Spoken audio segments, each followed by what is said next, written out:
on behalf of Friday Waters, an initiative of the W4W Foundation, a think tank built as a citizens collective. We welcome you to today's session. Friday Waters is a continuation of the signature series, Wednesdays for Water. The idea of Friday Waters is to bring water knowledge available in the various alternate forms at one place for developing a better understanding about the water matters in different possible ways. The activities initiated in Friday Waters include Water Talkies, Water Reading Club, Water Thesis Club, and Water Arts. Each of these sessions take place once a month. The Friday Waters sessions are designed to be fun-filled and yet be fruitful. Keep following us at www.w4w.in for regular updates. The focus of Water Talkies is on bringing the cast and the crew of a movie, documentary, or video, etc., made on water matters to the session in order to discuss with them the making of the movie or documentary or video and the issues around the subject covered. Besides bringing interest in water conversations, this will also increase the outreach of movies in the water networks and in society at large. Water Talking session will also host dance, songs, and other live performances. My name is Monami Bhattacharya, and I am the moderator for today's Water Talkies session. Today, we delve on the narrative of Teesta. Teesta, a transboundary river flowing through the northeastern state of Sikkim and parts of West Bengal, holds a significant place in these states. The Teesta River Basin is often affected by natural calamities and hazards impacting a large population of people. In this backdrop today, we have practitioners in the field to discuss on the latest disaster that impacted the Teesta Basin. Today, we have storyteller Ms. Minket Lepcha, retired Wing Commander of Indian Air Force, Praful Rao, and Dr. Uttam Lal, Professor of Geography at Sikkim University, to reflect on the Teesta Basin Disaster of 4th October 2023 and learn more on the documentary Voices of Teesta. A very warm welcome to all of you. First, let me give a very brief introduction about each of them. Minket Lepcha has been engaged with documenting stories and folklore from Darjeeling and Sikkim for a few years. She got an opportunity to direct a film on River Teesta through NWA project in alliance with SOFCOM under the guidance of Dr. Deepa Joshi. She traced the river from the source till the river leaves the mountain. Having always been inspired by Lepcha folklore and believing that the ecological wisdom are hidden in these stories, she creates workshops based on the folklore to inspire, influence, and educate young minds to connect with river and mountain and provide an experiential learning towards their surrounding rivers and mountains.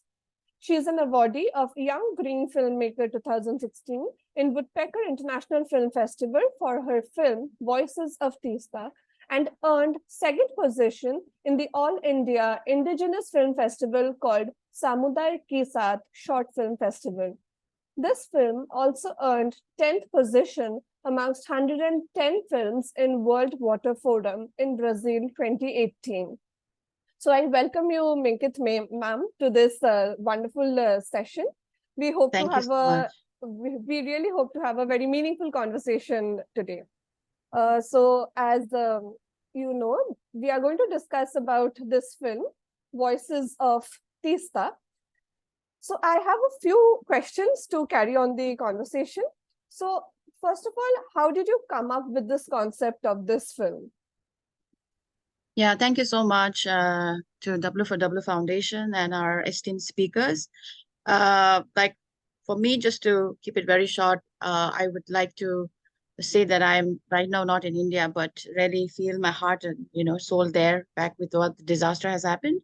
And this film, as was mentioned, was like funded by NWO project, which was Netherlands-based project under Dr. Deepa Joshi. And so they were looking for a person who was doing an ethnographic study. But since I'm not from a filmmaking background, what really helped me was to really kind of make sure that I was documenting a lot of stories and folklore from back home, especially in Zongo. So I think that was an opportunity where I was chosen to make the film. And this film was very dear to my heart because it's just not a film or like a documentary, but like an effort to kind of know the river system myself, because I was away from my hometown for some time.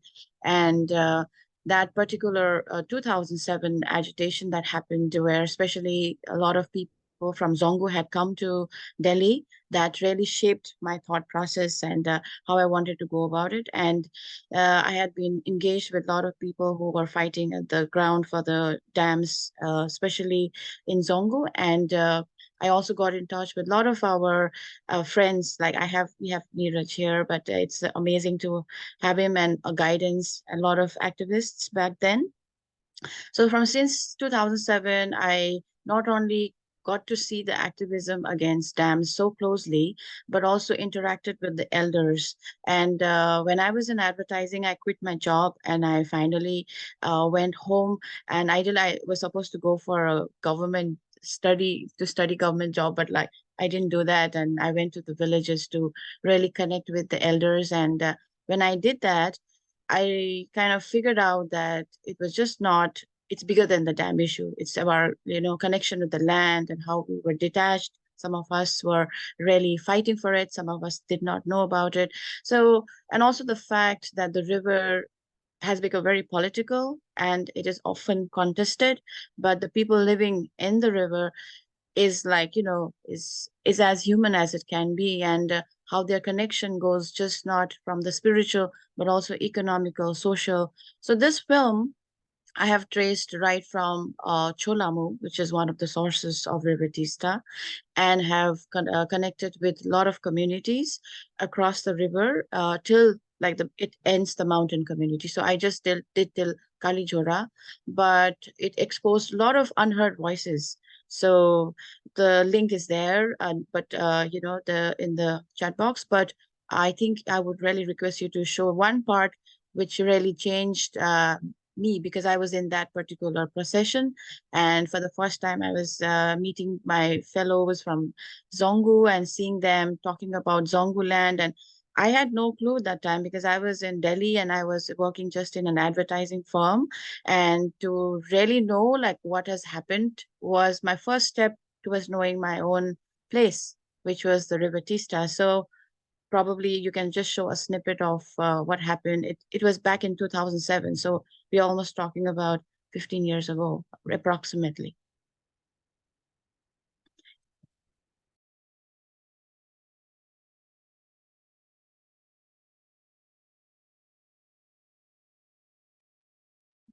Do you want me I'll to just play? Yeah. Ma'am, I'll just share. I'll just share 1 minute. Yeah, and I was there in the session for like there was in that procession for the first time right at the back. So I want people to see it's there in the film, but I just felt like that's where my journey began, to come closer to my place, So Is the screen visible? Yes. yes. Do you want me to, ma'am, play the last part of the film? And the minutes which are mentioned there, you just Yes. go to those minutes, okay? You can drag it there. Now, 12:43. 12:43.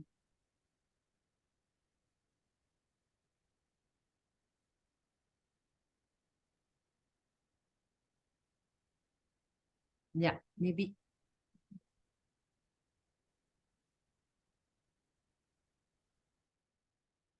The sound. You have to share sound, huh? Yeah, just when you share it with the sound. So many people in this documentary have already predicted what was to happen and what was the impending danger for this very fragile landscape in 2015. But I guess I only feel like sad that this particular film did not get enough space, especially in our hometowns like Darjeeling and Kalimpong and even Sikkim for that matter. And most of this film like this film was just not about getting an award. It was about the like oral archive, the oral archive of so many people talking about what has happened to the river. So we don't see enough spaces where people are actually kind of opening up to this kind of conversations, where it just becomes a screening of the film, but the kind of conversations that we are having now is very less, especially in the Eastern Himalaya, I would say. Are you able So to see the screen? yeah, we can see it.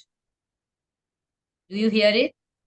No, we can't hear it. Maybe can I share it, or Sure. because I think it will be like faster. Consider I would want to give more space to Praful sir and Uttam sir because they are there in the ground, and like I think yeah, just a second.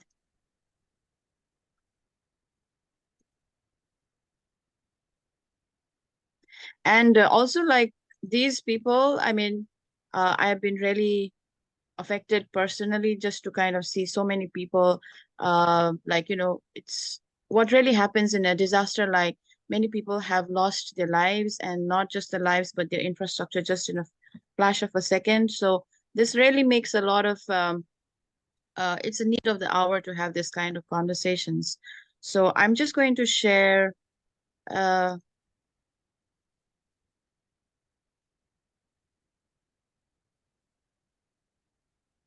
yeah, it's 12.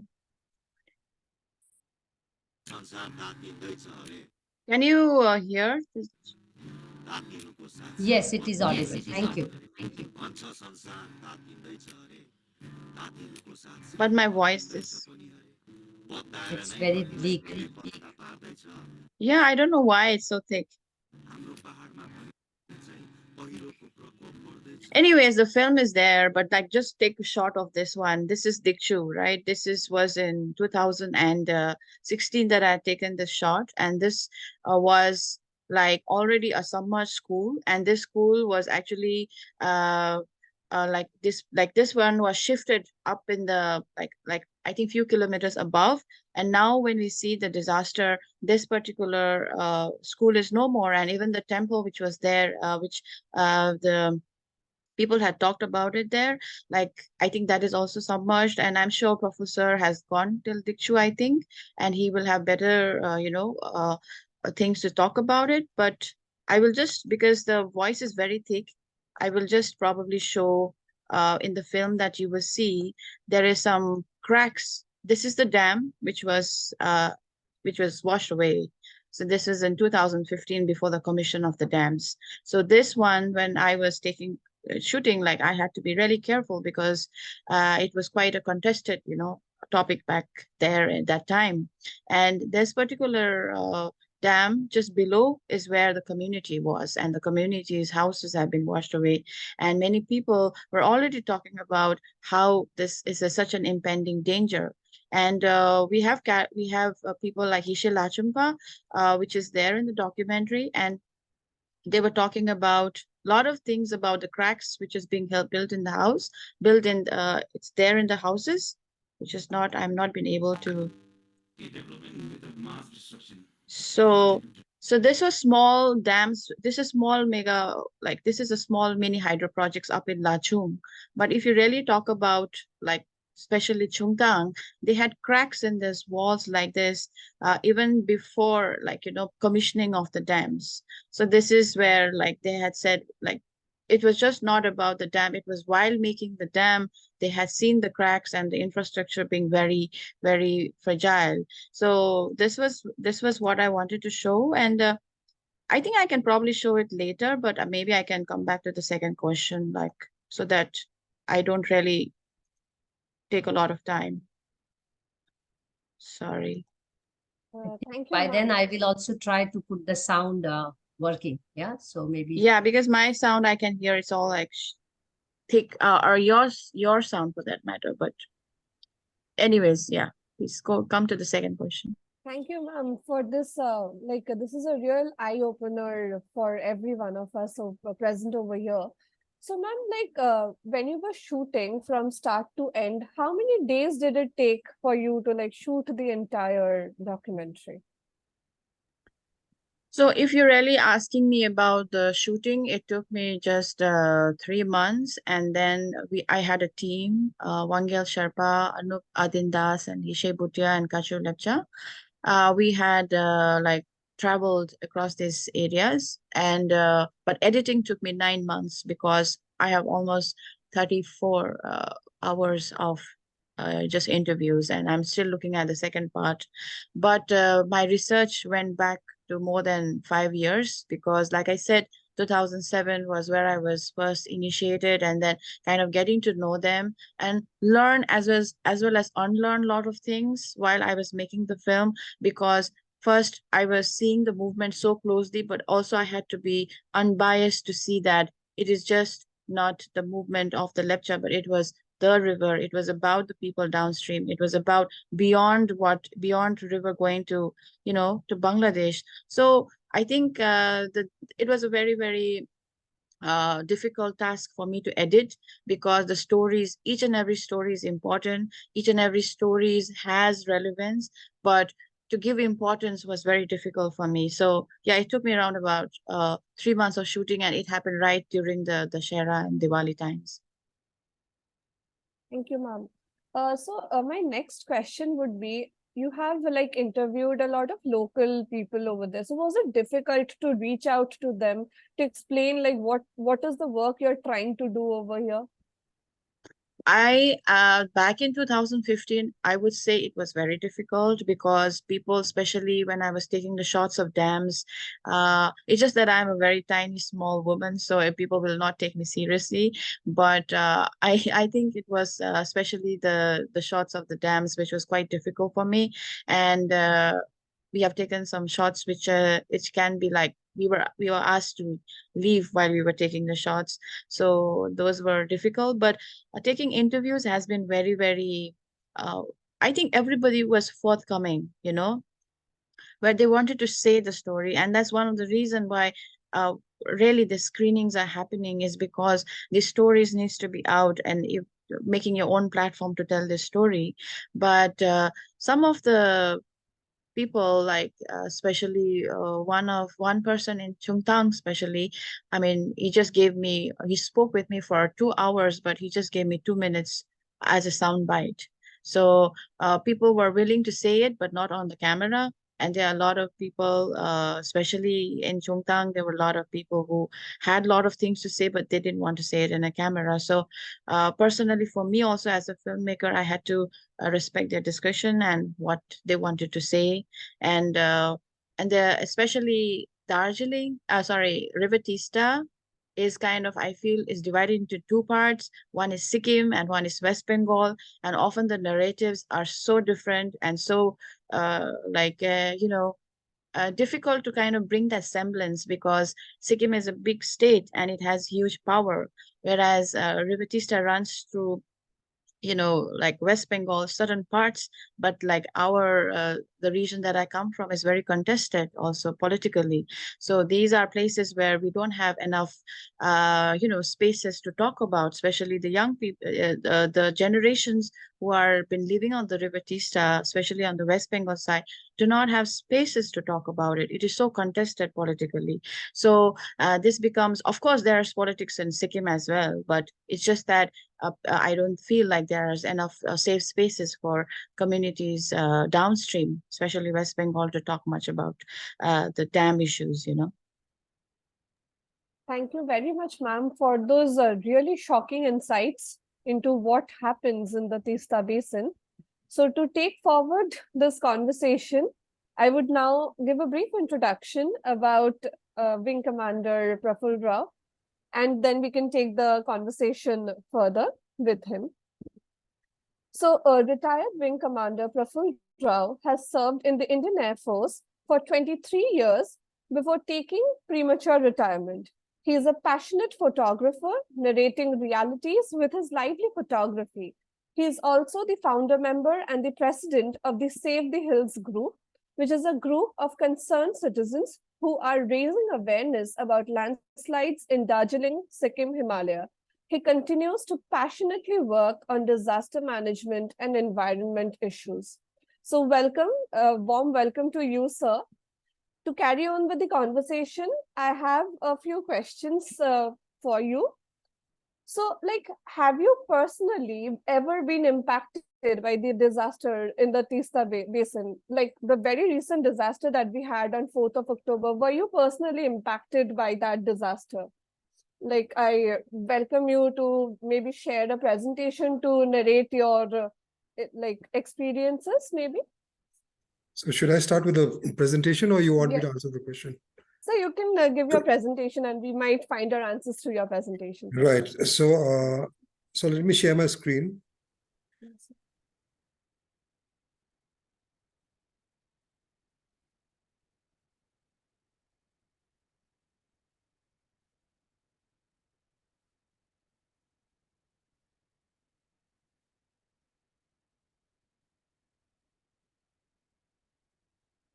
Can you see this?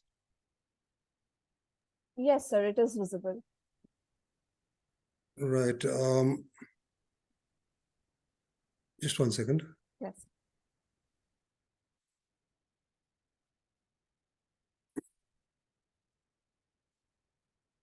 So may I start now? So could you please put that in slideshow mode?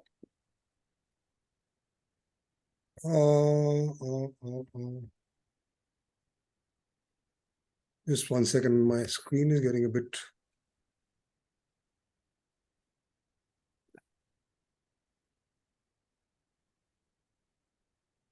Is this okay? Or what is happening? It's not working? Sir, we are not seeing it in the slideshow mode. Like, could you please put it in the slideshow mode? I am not able to do that from here. Okay, so, So, sure. can you do it from there?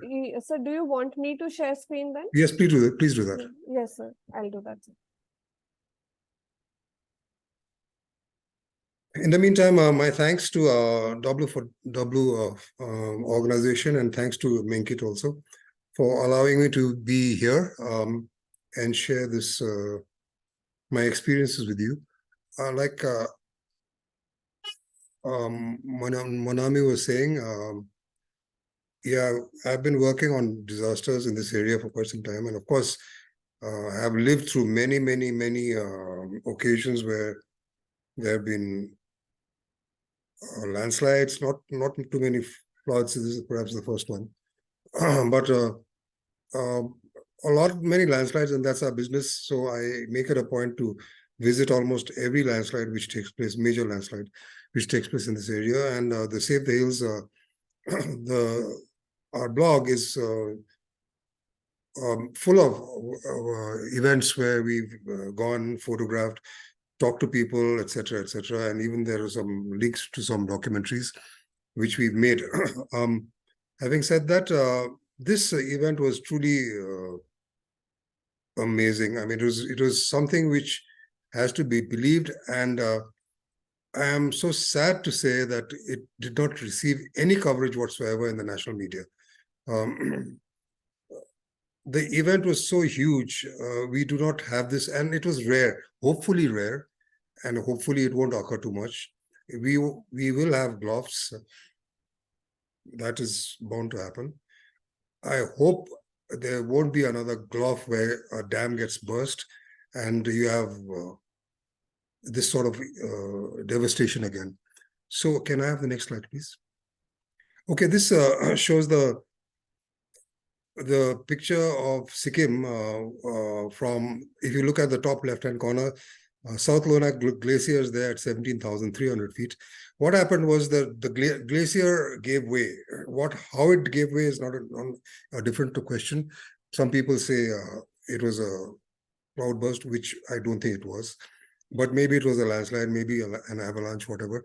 What happened was that 30 million cubic meters approximately of water was released from South Lonak Glacier, and which charged down the river almost 62 kilometers to an already full dam, which was there at Chungtang. It was known as Sikkim Urja. That was at 5,500 feet. The difference in level is about 12,000 feet. And within 62 kilometers, this river must have been really some energy it must have had. So when it reached, crashed into the the Sikkim Urja Dam, that burst, and that released another 5 million cubic meters of water down. So therefore, thereafter, this entire mass, which was 15 feet high, a wall of water charged down the valley, the narrow valley, and came down and went right down to, I saw it up to Teesta Low Dam Project 3, which is in 27th mile in Kalimpong district. It did, I put the elevations right next to the map so that you can know how quickly the river must have gone down. The timeline is also there a little later, but it went and hit Dikchu, where it crashed into the stage 5 dam.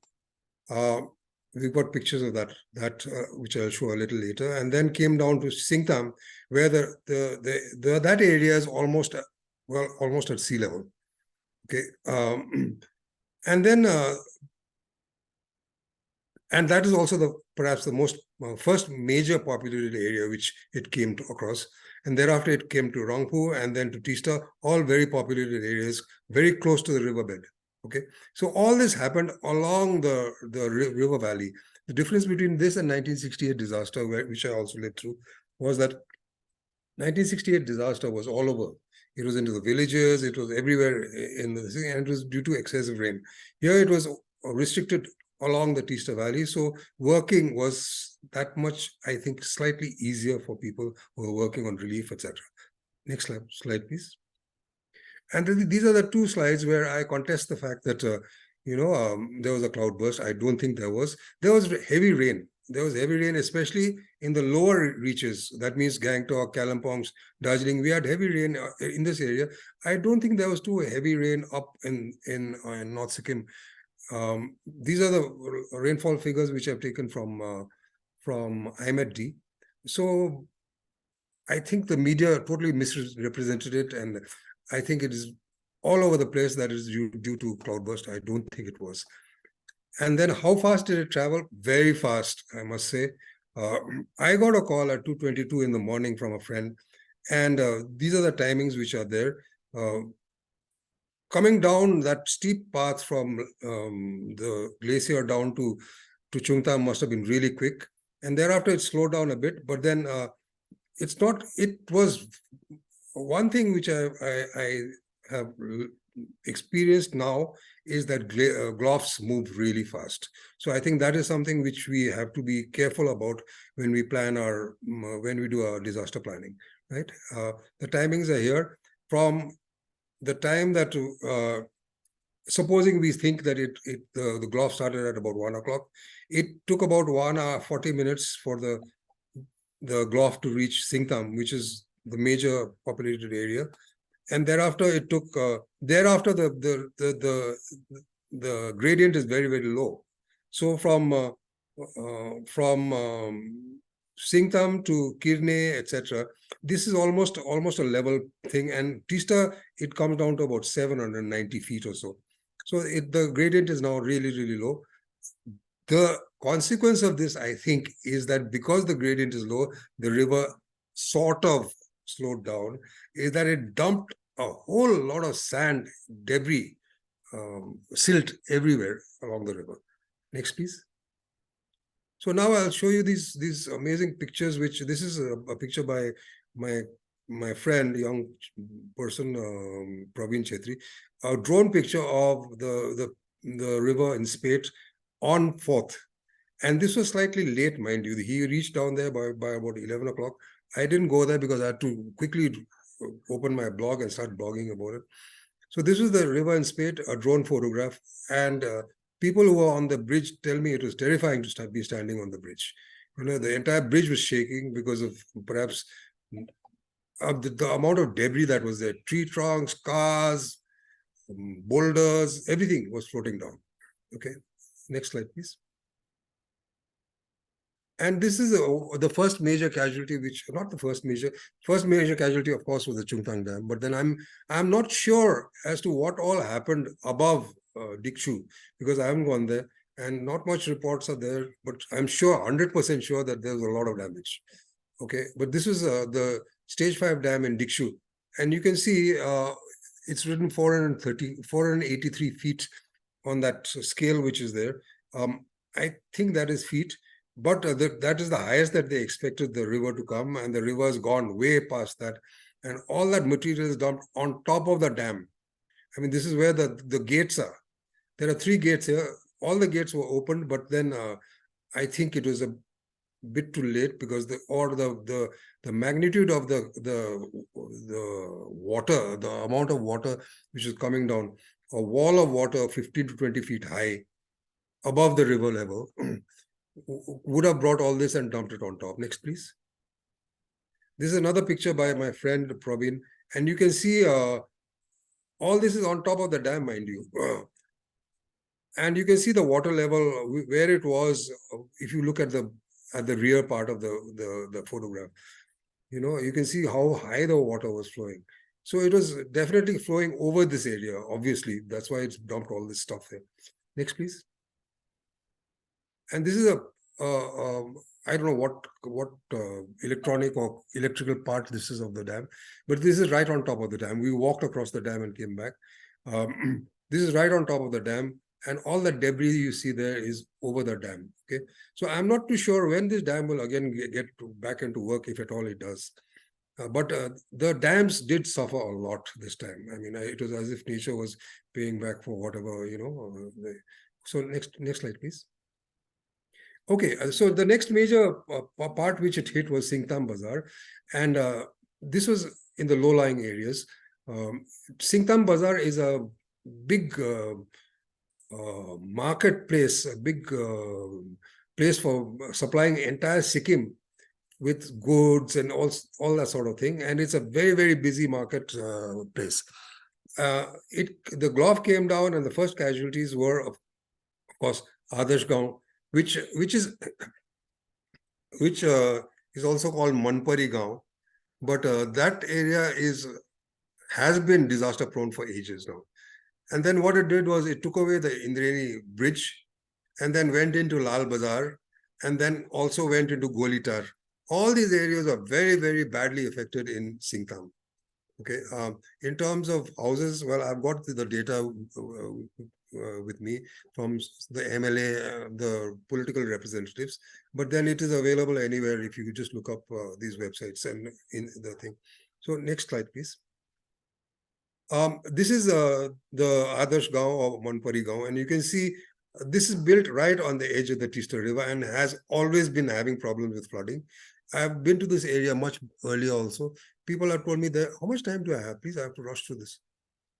Yeah, so what people have told me is that, our flooding is due to the dams. This they told me 6 years, 8 years back when I talked to them, right?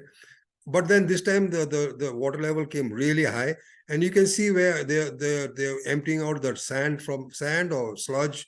It's a mixture of sand and mud actually, from their rooms, and dumping it right again back to the Teesta River. And I don't know whether this area is, safe for staying, but then these people are used to it. I think years back when I went there and asked them, what do you do when the Teesta starts flooding? They said, the person I was talking to, he said, we move one floor up. So this is the type of mentality that these people, have. Next. And this is the Indrayani Bridge, which was there in better times. And now you can see the next slide, please. This is amazing. This picture which I took, this is the force which was there, that it took these steel rods as if they were pieces of string and just took it away. And the bridge was across this. The opposite is where you see the Adarsh Gaon or Manpari Gaon as you see it. And the bridge was over here, the Indrayani Bridge. Next. This is the bridge today. It's lying maybe about 200 meters down, 200 to 300 meters down the Teesta River.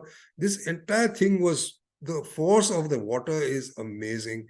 Unimaginable that it took this steel structures and pushed it down so many meters, 200 meters below Singtam.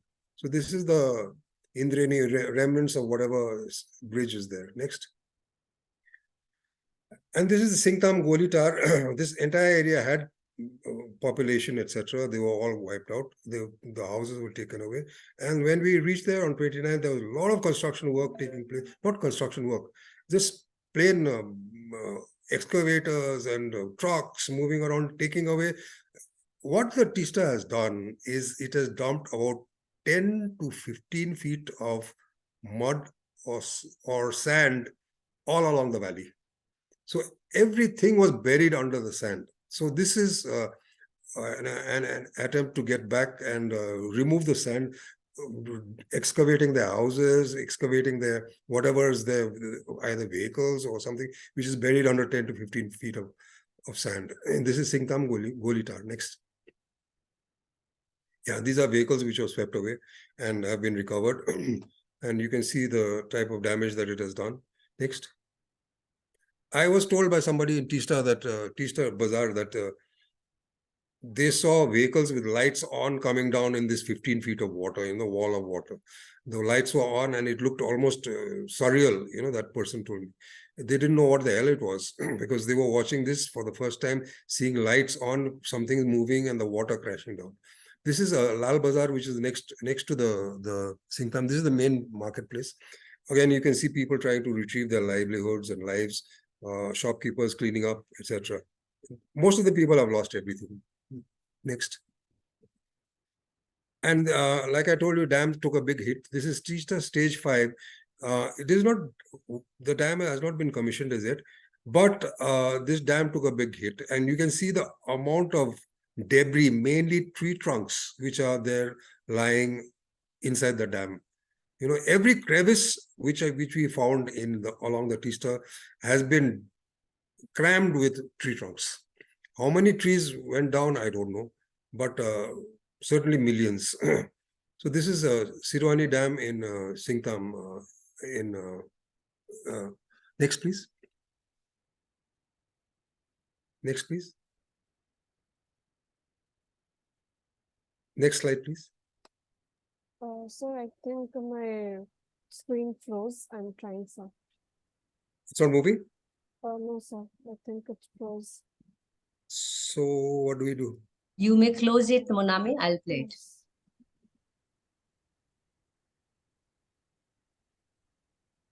Yes. Is my screen visible? Yeah. Yes, ma'am.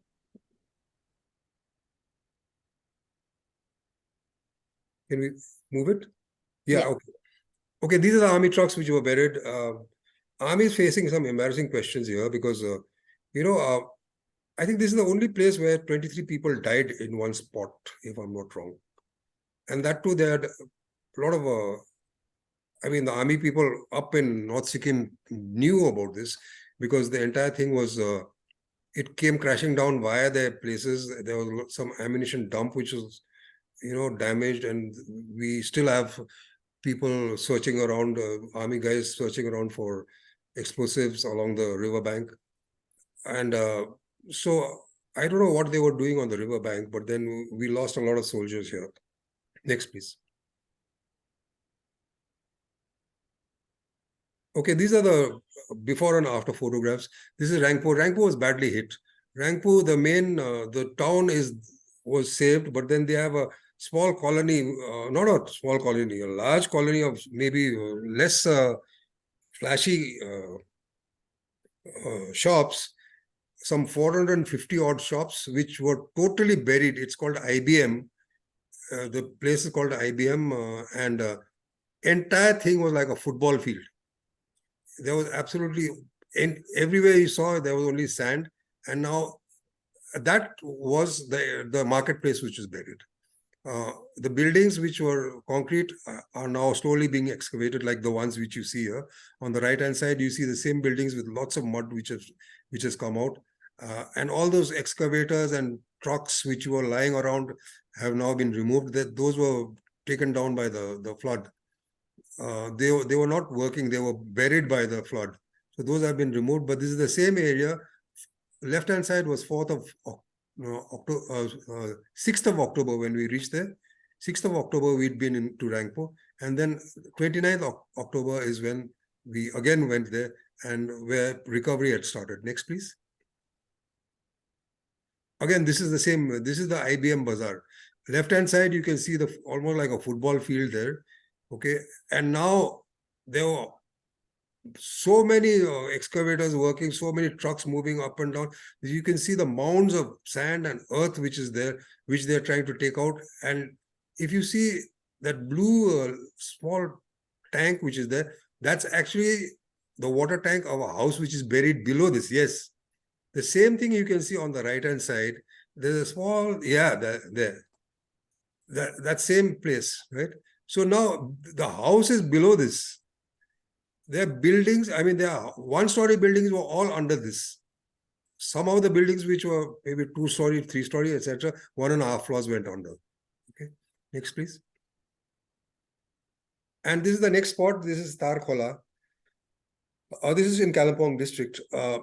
And we went down. I didn't even know that there was the disaster there. In fact, we just were on our way on the 29th to Dikshu when we said, okay, let's go and have a look. Let's see if anything's wrong.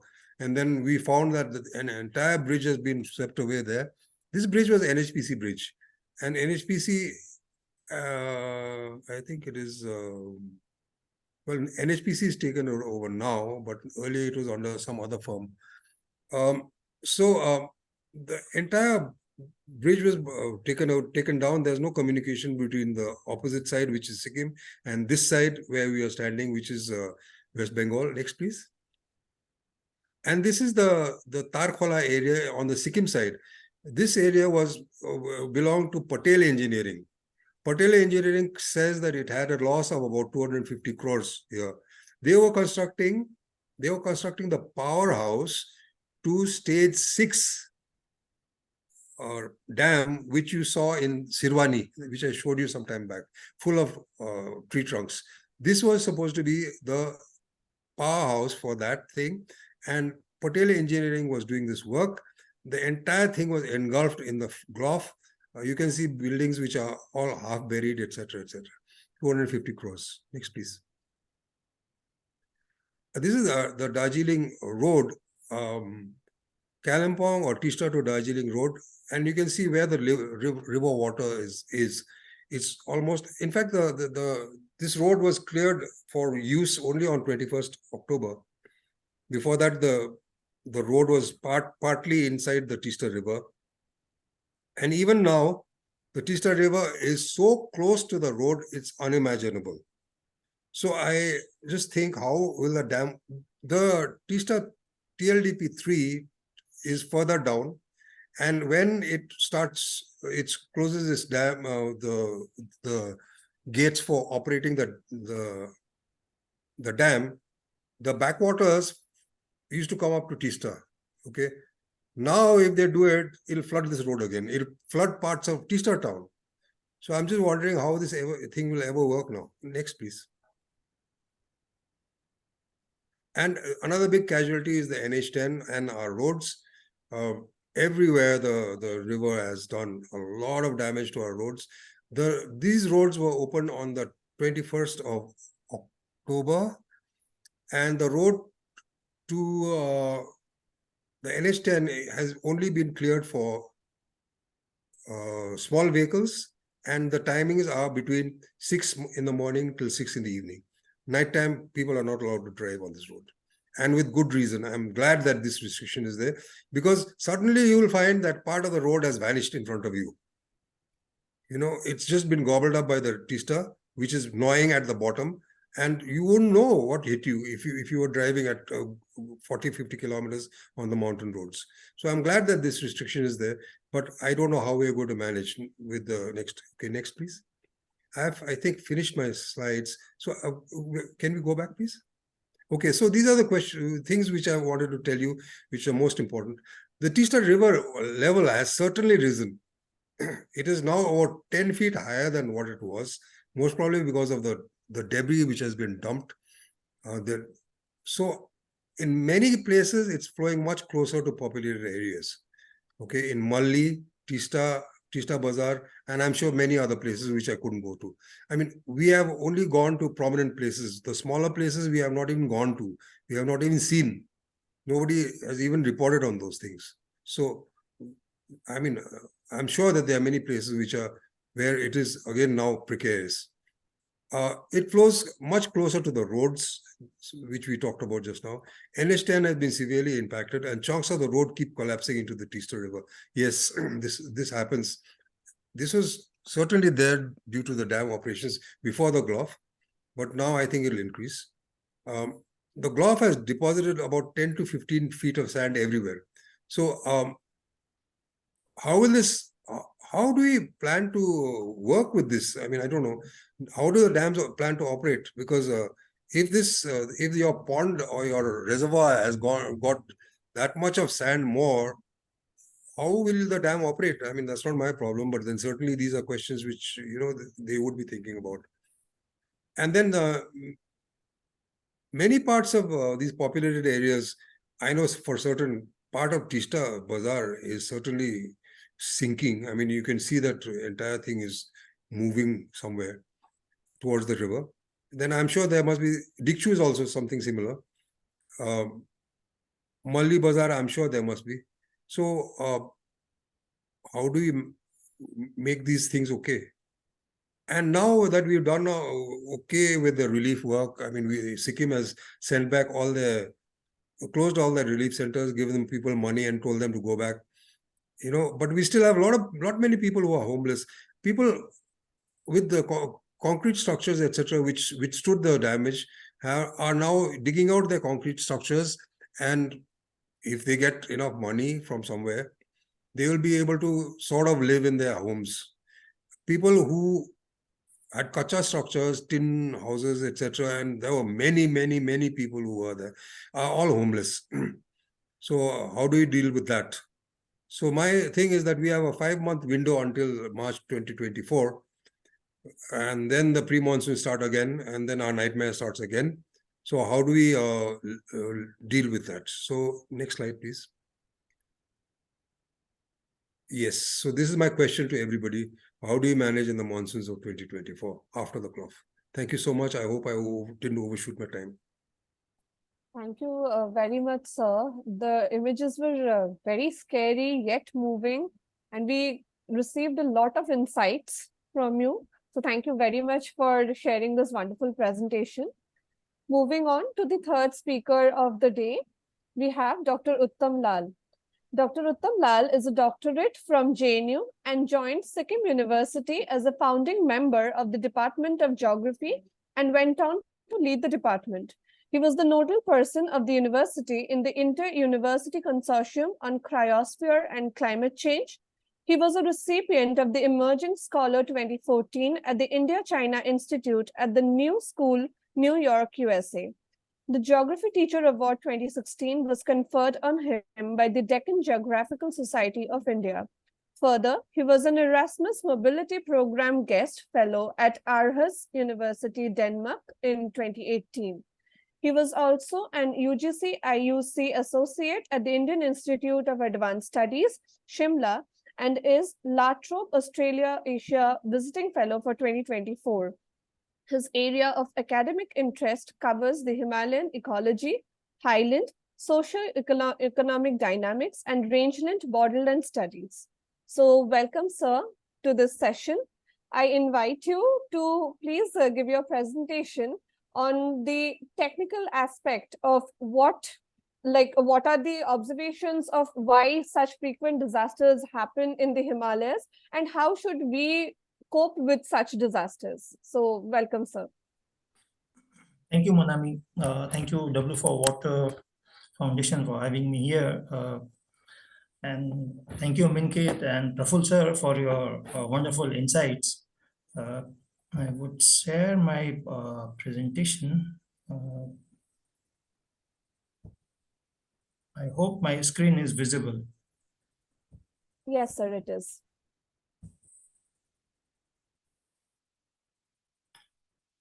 Well, so I basically plan to, talk in terms of the entire Teesta Basin rather than, Teesta only in the mountains. And which part of Teesta we are seeing, it gives us a very different feel. like for some, this the first two pictures that we see, this would be the higher reaches of Teesta, and obviously the landscape is completely different. The life and the livelihood would also be different, and Teesta would have a altogether very different dimension there. And there's some of the headwaters of Teesta that we have known or we have heard of. Some of the headwaters point is not even named. So this is what we either we know it directly or obliquely we have heard about this. This is the picture of Teesta in the plains, and I would come back towards the end of my presentation, but I want all of you to have clear sighting of this picture, and then I come back towards the end. But this is also Teesta. Well, this is the entire Teesta Basin. The blue part towards the south, what you see is the basin area of Teesta in Bangladesh. So the way we talk about Teesta, or the way that we know about Teesta, is mostly we talk about Teesta in the hill area, and little bit obliquely we'll talk about Teesta in the Dwars or the part of West Bengal in the plains. But we completely, most of the time, forget about Teesta basin area in the Bangladesh. So this is how sectoral that we think in terms of Teesta, and that's true about most of the Himalayan rivers. So if you see, this is the by the way, these are the maps that me and my colleague Dr. Rajesh and another colleague Tulsi Sharma, three of us, we did a project on the multi-hazard mapping of the Teesta basin area. So if you see, this is the basin area, and this is how the elevation range of the Teesta basin area it differs, and these are according to the elevation range, the potential natural hazard in the Teesta basin area also changes. So this is what this table gives you some bit of idea. So in the backdrop of this, I'll be talking about Teesta actually what happened. So this in the report, this is what we did. We different blocks and some of the blocks which is there in the Teesta basin area in Bangladesh, they don't call it blocks, so they call it sub-district, which is equivalent to our side of blocks. So there are some blocks in Bangladesh and some blocks in Indian side in the hills in Sikkim and Darjeeling and in the plains of West Bengal. So on the basis of the disaster that we could get the data from for landslides, for earthquake, for flood, for extreme precipitation pattern, and for land. These are the and the forest fire. So we worked out index, and accordingly we identified the different blocks according to its multi-hazard value index. Means the very high we would be very vulnerable to the hazards in the Teesta basin. So if you see the Chungthang is already in very high, where the a dam suffered the damages. So it was there, and it might sound a very academic work, but even if you talk to the local, as Minket has been talking about his film, people always knew that how vulnerable that place has been. So that's one aspect of the thing. And the point that I'm trying to bring in here is science would do its work only if science is synergized with the common sense. Otherwise, science and common sense would work in two sectoral manner. So academic world has been producing paper after paper, and it barely get translated into day-to-day life and how policy is enacted. So that's where the events like this keep on highlighting. Well, this is the not the Chungthang Dam, but this is the Dikchu Dam, which also partially suffered damages there. Not all the gates of Dikchu also was open, and by the way, the temple that Minket was talking about, the temple is no longer there. There is not a trace of the temple is there. Everything is washed away. from this area. This a very clear picture of this site Professor was showing, and the red line is showing till where the water the flood water went up in the Adarsh Gaon area. Well, this is what the other from different direction. This area was owned by also by Praful sir. This is what happened. So this is the work, this flood that we are taking it as something which is happening once in a while. But any flood, any earthquake, these are the normal, regular feature if we start thinking about the geographic processes in terms of geological time scale. Our problem is we have started seeing the natural processes from the perspective of human scale, which would be ideally around 100 years. And that's where most of our calculations, when we're doing our bridges, when we are constructing our dams, that's where sometimes we go wrong, or the rivers surprise us time to time. So you see, there are different terraces already there after this flood is there. Now, what people are doing is this, the deposition that Praful sir was also showing from the Rangpur area, and the other one is from Teesta Basin area. And after the flood passed, those who survived, they started to picking their life together. So what they started doing, they started taking away the deposition. Now the problem here is nobody is thinking from the layman's perspective. We in the academia, we are talking something, the newspapers, the news media is dishing out something, but how our elders used to communicate with the rivers, that is completely lost on us. What has happened, that the river that we used to know is no longer the same river. And why I'm saying that it's no longer the same river, in the sense what Praful sir was also saying, that the position on an average along the river is between around say, 12 to 15 feet. Means what? That means the river bed has risen that much, 12 to 15 feet. If the river bed is risen that much, the river now will continue to flow higher up. Now, if the river is it is going to flow higher up. What has happened here? These colonies have come on the river terraces. River terrace is part of the river system. So we have a very short-term memory. We see that 10, 15, 20 years, nothing has happened. This area has not been flooded. This is a safe area. And the problem is the time scale that we take into account. Right. So in this event, about 14 bridges have been washed down. Some of the images that we saw, very telling images in Praful sir's presentation. 14 bridges that had been passed, that had been washed away, and the damages, extensive damages in Chungthang Dam, and further down in Dikchu area.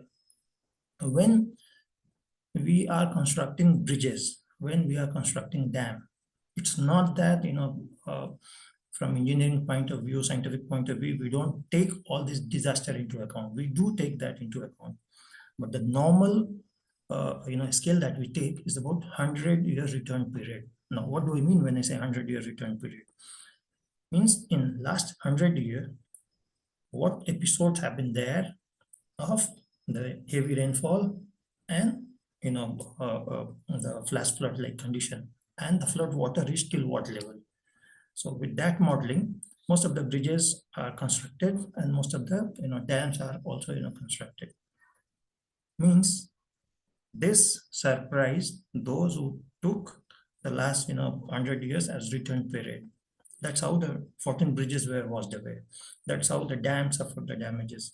Of course, Praful sir did give us insight into how much water flowed down. Chungthang Dam has about 5,000 cubic around that much of it could hold water. And if you take the spillway of that Chungthang Dam area, you can say around 7,000 cubic water if spillway gates have been open. That much it could have handled. But around 12,000 cubic water came. And that is why it just started overflowing the dam. And of course, there was extensive damages. And one aspect of this has been is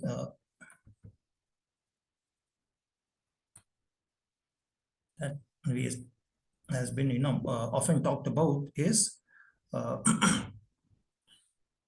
there is very short period for people to get alerted, and there have been reportage in the national media, whatever little coverage has been there, or the media from this part of the country, that the early warning system has been missing. The earliest warning system could have been better. It's easy to point a finger at the policies. Of course, there is a bit of catch-22 situation, because dams, the bigger dams, it does have a lot of threat for the well-being of the people. People even often they would say it's a ticking time bomb, and there is one part of the dams across the length and breadth of the Himalaya is most of our dams. We have all the planning, but I think everybody here would agree that you rarely hear about the exit policy. You construct the dam, and a concrete structure, its normal lifetime would be about 100 years. What would happen to the dams after 100 years? How are you going to take care of the dam? You would rarely hear anybody talking about that, right? So exit policy in all our development, in all our infrastructure projects have been glaringly missing. But all these things are there. It has been there. Any project that you take into account, you can go on talking about it. People also have to take responsibility. And why people have to take responsibility, why I'm saying is, we no longer interact with our rivers. We no longer live along with our river the way our elders used to live. We are quite disconnected with our rivers. And one of the example that why we are so disconnected with our river is one of the picture that I was showing here. This picture. This picture that I was showing, these two picture where a lot of this river deposition has been moved by the heavy earth movers. And the deposition, as we saw in some of the other pictures in the previous presentation that Praful said, it was almost about to touch the deposition, the height of the bridge in the wrong area. Now, this is how in the normal course the river plains are made. River, after the flood episode, it keeps on depositing the debris there, and that's how the river plains are formed. Now, what we are doing here, after those who survived the building which is there and trying to retrieve our living spaces, is we are opening the floodgates for the monsoon, because the river bed is already higher up. Little bit of more water gushing down, it would be now every 10-15 years there would be flood in this area. And it for this to be said, it doesn't need a science to be brought in here. There is the common sense that is since we are not interacting the way we should be interacting with the rivers, that is where the problem lies. So coming back to the picture that I was saying, that towards the end I'll go back to the picture is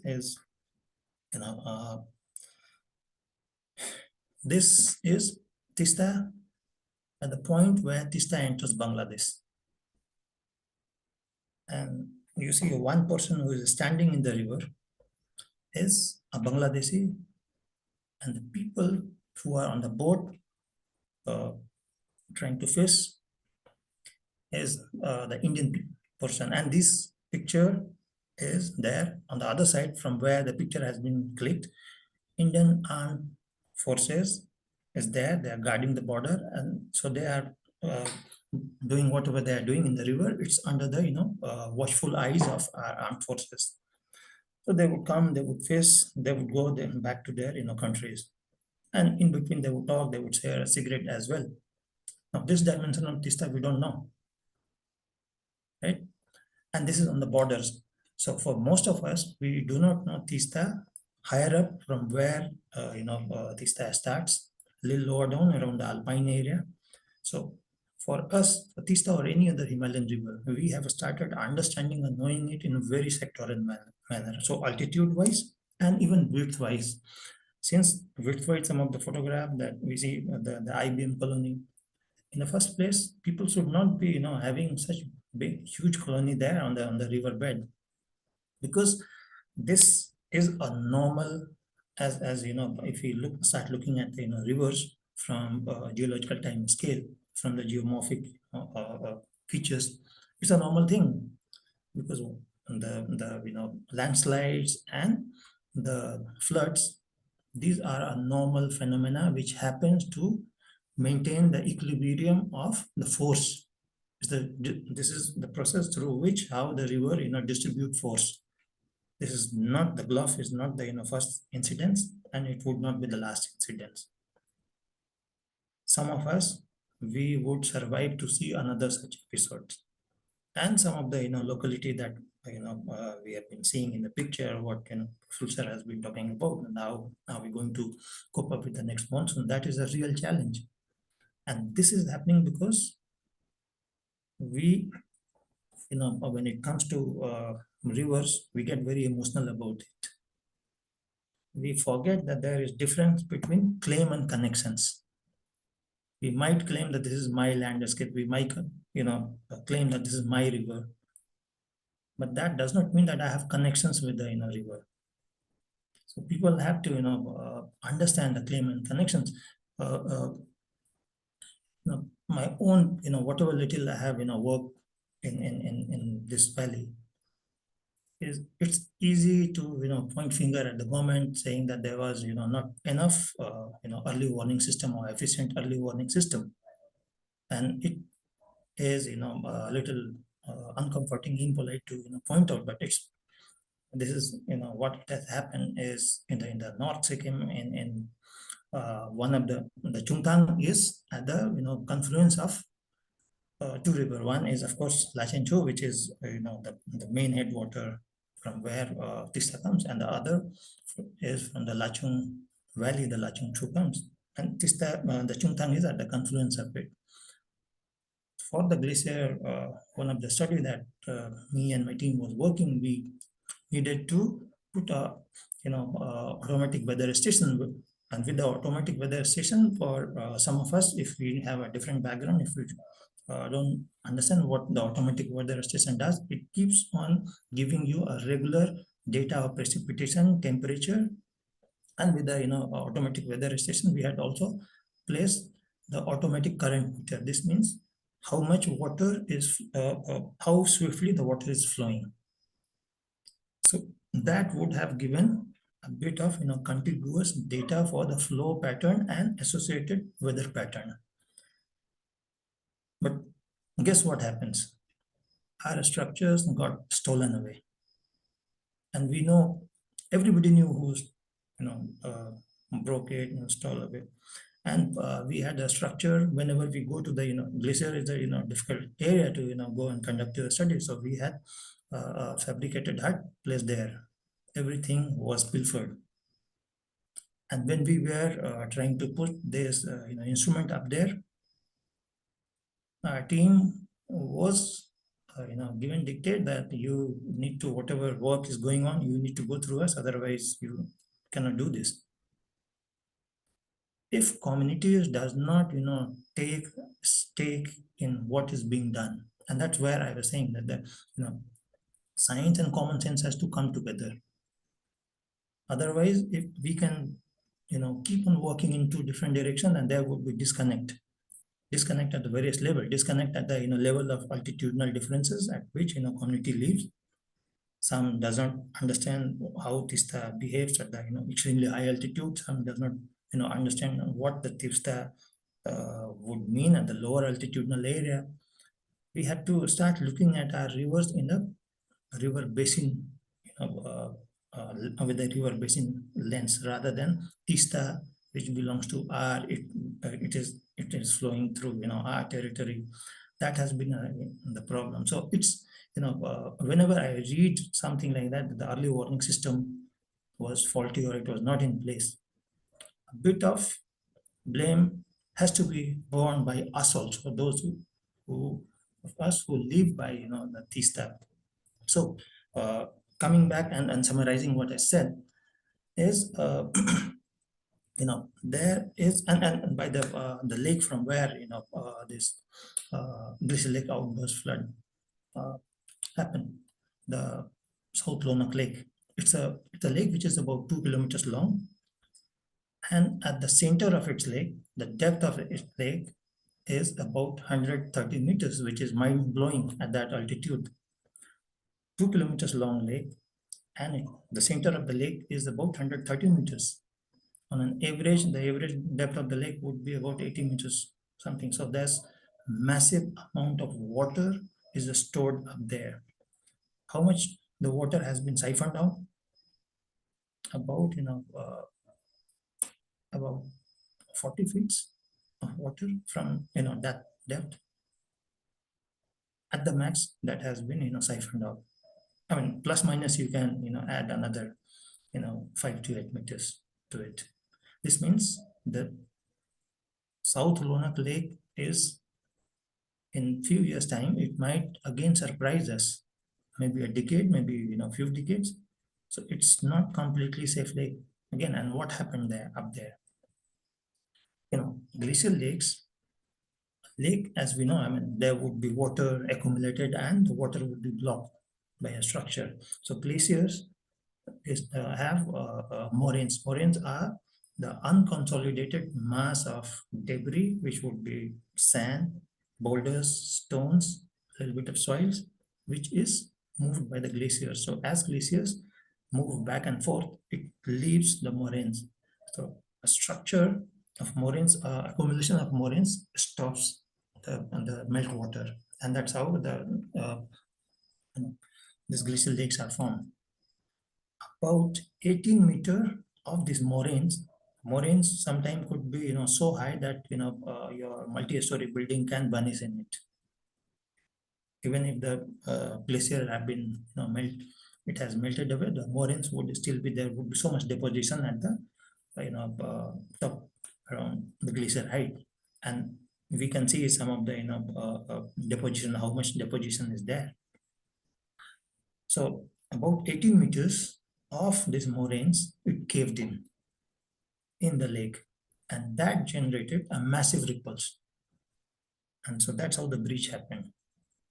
And that's how the breach happened, and the water from the lake was siphoned off, and it has gained more momentum, as Professor said, because there was water stored in Uttam Dam as well.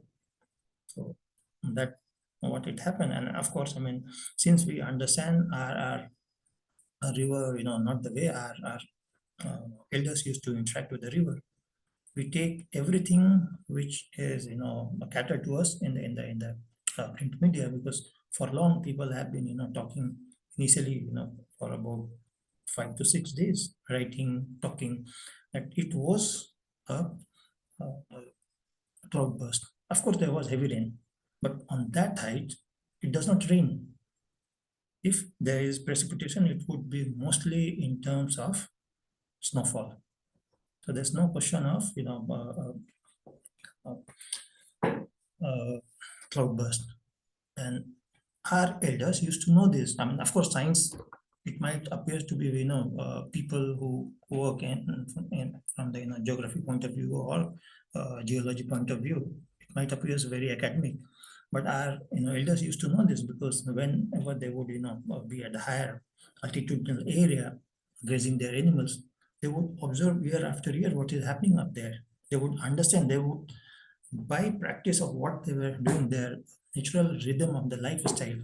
They used to understand the landscape better, much better than how we understand our landscape and what is there in the landscape. So with this, I stop here. And if there are questions, I would be happy to address along with Praful sir and Nikki. Thank you very much. Thank you very much, sir, for that wonderful insights that you provided us with. I now invite the participants. If you have any questions, please, you can directly post it to our three speakers. Monami, I think Yes. I just wanted to show the clip, which I was not able to show in the beginning, and also kind of bring about the fact that we don't have much space in about people talking about North Sikkim. So I would like, I can see that I think Getsu and Mayalmit has come, but before that, I really wanted to show the clip that I had, which really shaped me and like how it happened back in 2007. So can I just show it? Yes, sure, ma'am. Uttam, I think may you have to allow request me close to. the PPT, please. Sorry? Yeah. So this is the one which this is something which when I was in Delhi, they had already been talking about a lot of like Jantar Mantar. They were coming and they were like doing a lot of procession, and that was my first time where I was actually engaging with the community back home. So this is something which I wanted to show you, and a very small clip.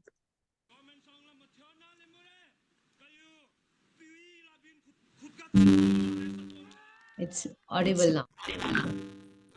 Yeah, so this is the dharna which I talk about in Delhi. I was there back then. And so they have done a lot of activism about the dams in Teesta, especially in North Sikkim, Zongo. And I was there in this procession for the first time.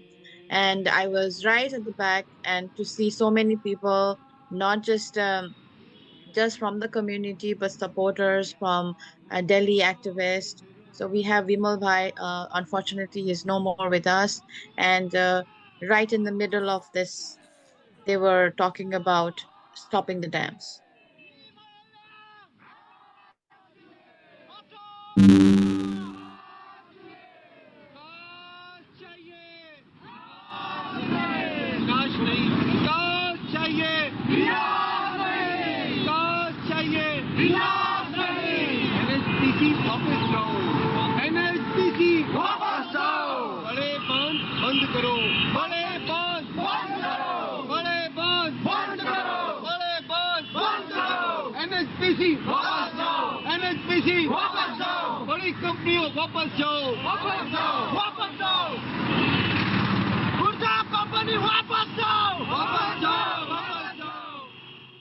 So this is the the the Urja company which Tenzing is talking about, and where it is in 2007, so it's like almost 15 years ago they've been voicing out about dams.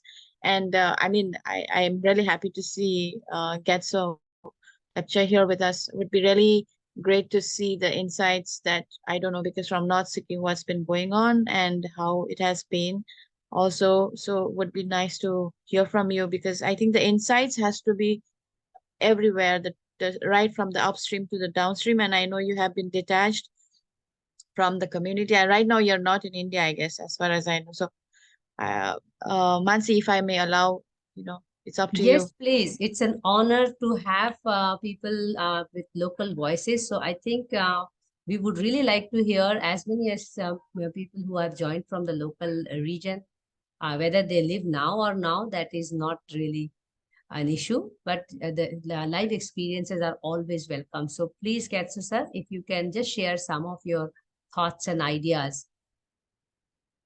Thank you, Minket, for getting them on board. No, they just came. I did not. I was really surprised. I'm really happy. Yeah. Please unmute yourself and please speak.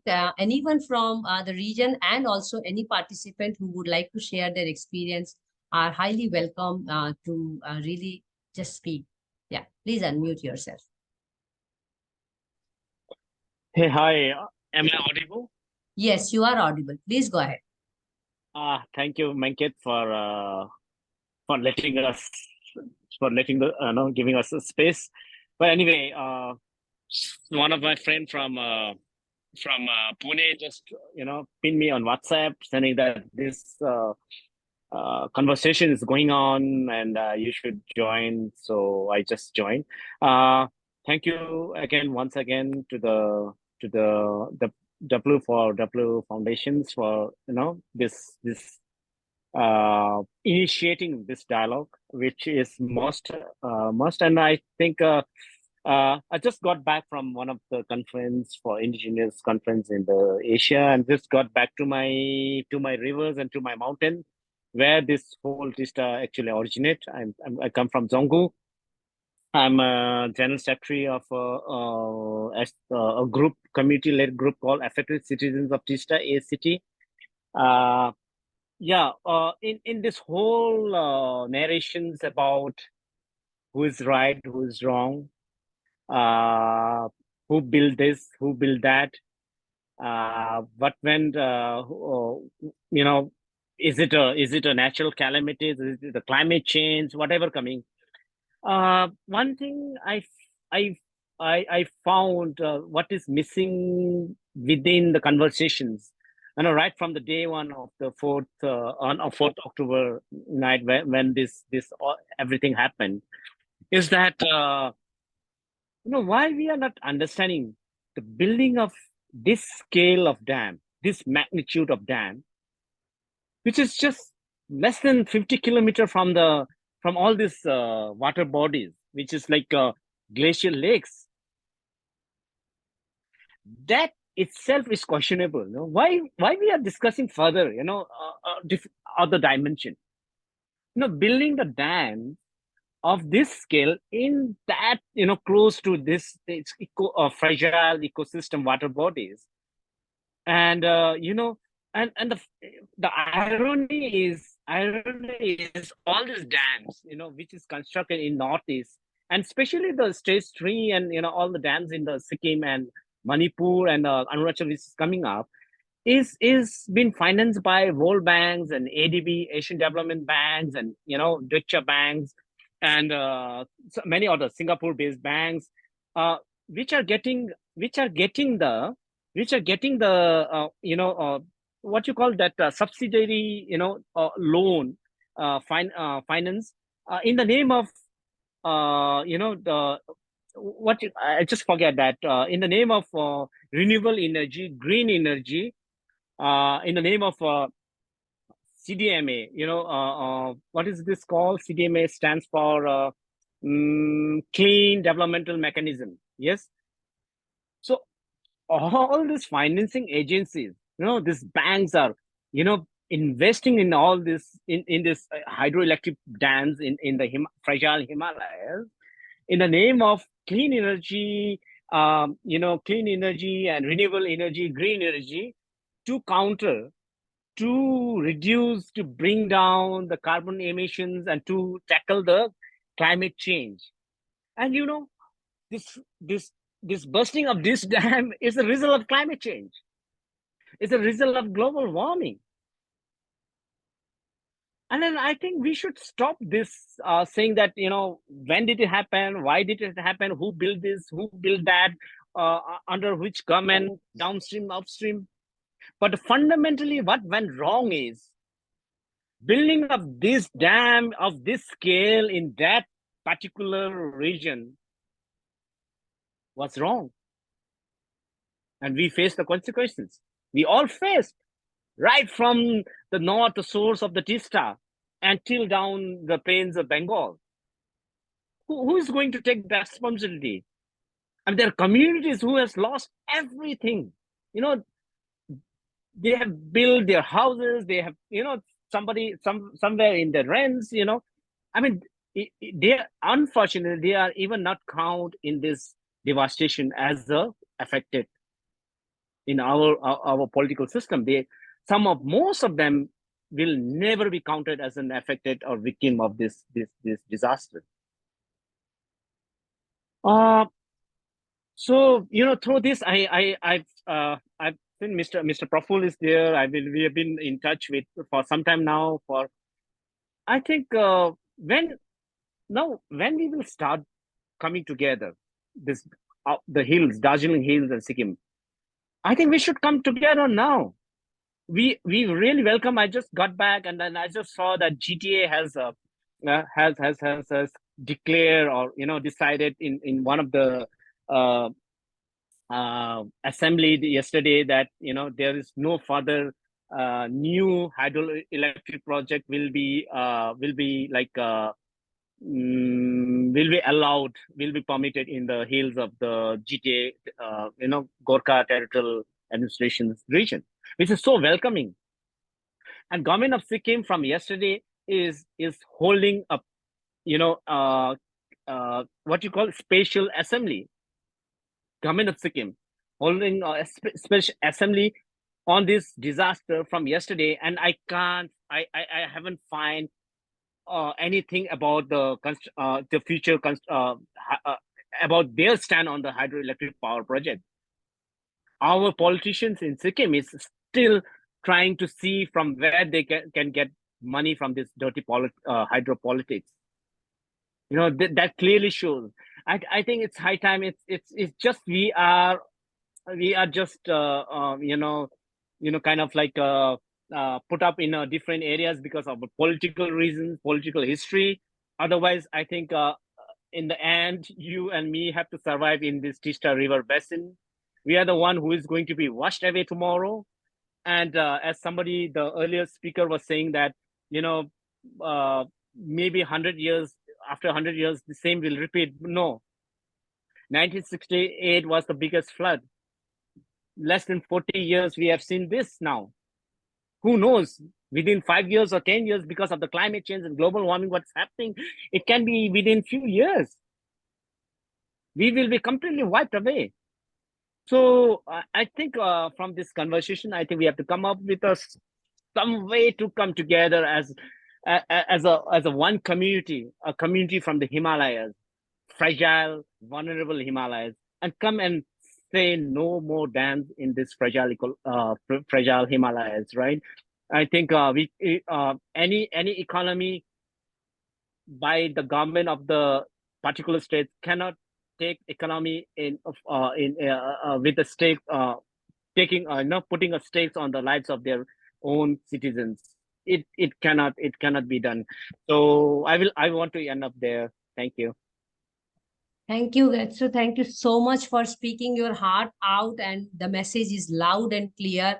And let me tell you, Getsu, that it is not about the dams in Himalayas. We have seen from Medha Patkarji to many more local people who have fought against the dams, because what dams have done to the local people is very much out and clear in the public domain.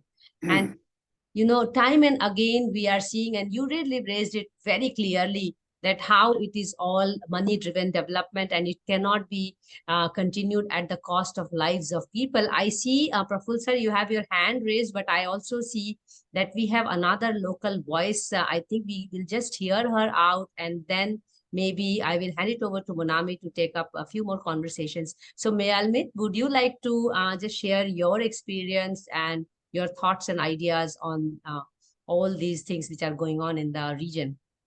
Mayalmit, can you hear me? Yeah. Hello everyone. Am I audible? Yes, you are audible. Okay. Hello everyone. My name is Mailmit. I'm also one of the members for this. Your voice is breaking a lot. Hello.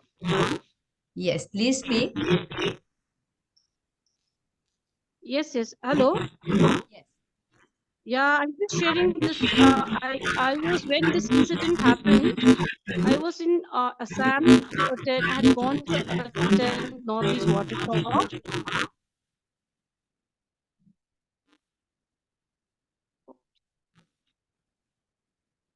Yes, please say.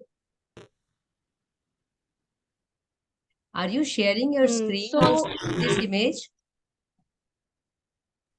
Yeah, I'm... this is Yeah, go ahead, Maya. Hello. Yeah, we can hear you. Okay. The image that Minket shared was the dam that got washed away in Sikkim. This is the largest and the highest dam of 1200 megawatts.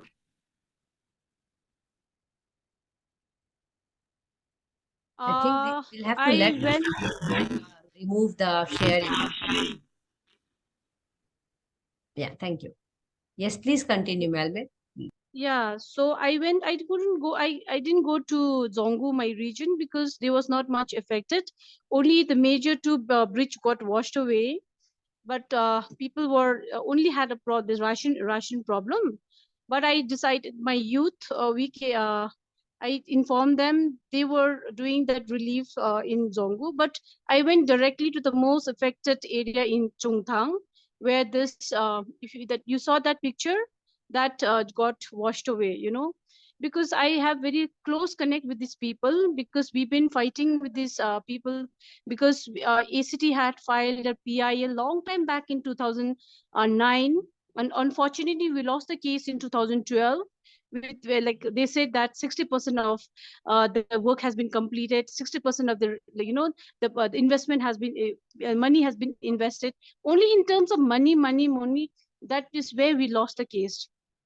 And they have violated the wildlife act, they have violated the forest land, like they have violated the indigenous people's act rights, but and as my brother said that to build a dam in that where it's just where the glacier, like we in Sikkim we have in India, I think the Sikkim has the largest number of glaciers, like if like that is like so but like what we were feeling is like we knew that this flash flood will be will happen, and we knew that Chungthang will be like submerged if there is a flash flood in both of the, because this stage this it lies in the two river. One comes from the Lachung the river, one comes from Lachin. So we were thinking that this Chungthang will be submerged, but it's blessing in disguise that it got burst away. So, but these areas are most affected area, because people have lost their property, lost their like land, lost schools going students. They have almost 120 students who were studying in that school. The school got washed away, and right now the people are very traumatized. They are having this mental health problem, because even like people there who doesn't even drink, the tribal people, they drink, but mostly they don't drink, because that belt is very commercial area. But now I stayed there for 18 days, and I can see people started drinking more. That is the most concerning right now. And this time this devastation was so bad, but the effort, the attitude of the state government and central government was very disgusting, very disappointing, because NDRF coming to that region, it's like they came around after 6 to 7 days, even the chopper couldn't go to these areas to drop the rations and to be there as a moral support, because saying that these areas, because of the climate problem, the weather was bad, all these excuses was given by these agencies. But I'm very proud that these indigenous youth, the indigenous community, they said themselves, started rescuing the people, started doing the relief, and even for the bridge that connects the main Chungthang to other rest of the place, the bamboo bridge was built. But some of the media houses was saying that this army and the some political party had made all this, all these people. But actual, we have a clips, which where indigenous community, the Lepcha community, was making this bridge, risking their life, so when these kind of devastation disaster happens, I think what I've realized that I think we need to focus building up I think we should have workshop or training to more, to train our own local people. I think without, because I have seen this, their intention is like, just because I think we were in less minority community there staying, I think it doesn't matter to them. I think that was the attitude. And CM coming there, visiting the most affected area in Sikkim, after 3 weeks, that is also very, very disappointing. Right now, one of the challenges is a sustainable, because our people, Sikkim people, are very good. They have given a lot of relief, a lot of but like how long it is going to sustain? That is the biggest challenges that I can see. And other thing is like, I was thinking, because the CM gave only one CM in the relief, there's almost like they gave for 57 households, he distribute only 1 lakh each. I think that is not enough. So, and he did not talked about rehabilitation settlement. And I think what I was feeling, that I think we need to have, I've come down to Cantok, that we are like on 5th, we are going to have the BL community convention, where we are going to talk on these issues also, dam issues and other the community issues. So after that, I'll be going back, I'll be taking some of my lawyer friend, and we are trying to give them, I think we can file a PIL. It'll take time, but they will get a good compensation, for that. I think we are trying to do that. So situation in the ground is quite bad. So, and we as an ACT really feel bad, because we've been raising these issues for last 17 years. Like, after saying every day, every time, then this thing happened. But to be very honest, it, like, people might not agree with my statement, but I'm very happy that the stage 3 got washed away. Because if this stage 3 doesn't wash away, we are another downstream, we have a stage 4 where ACT is fighting for resisting the dam for almost 17 years. And that too, in 27th September, the government, they have just issued a notification, that is also most challenging. I think because of the dam that got burst away, I think this, I think the good statement that CM gave, that is, he has given in his local printed media, saying that it's a people's, opinion. If people wants, we'll go ahead. If people doesn't want, he's going to scrap. But we never, and we should not, trust these politicians. So with these words, I would just want to end here. If anybody wants any question, I'll be available. Thank you so much. Thank you so much, ma'am, for those really wonderful insights. I think we can take more questions and discussions on this in some other session. We will be organizing more sessions to keep the conversation going. I invite Praful sir. I think you had some point to be raised, sir. If you could kindly unmute and speak.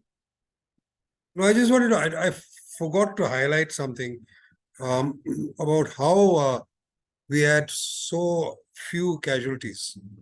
One of the reasons why we haven't hit the national headlines is that we didn't have thousands dying.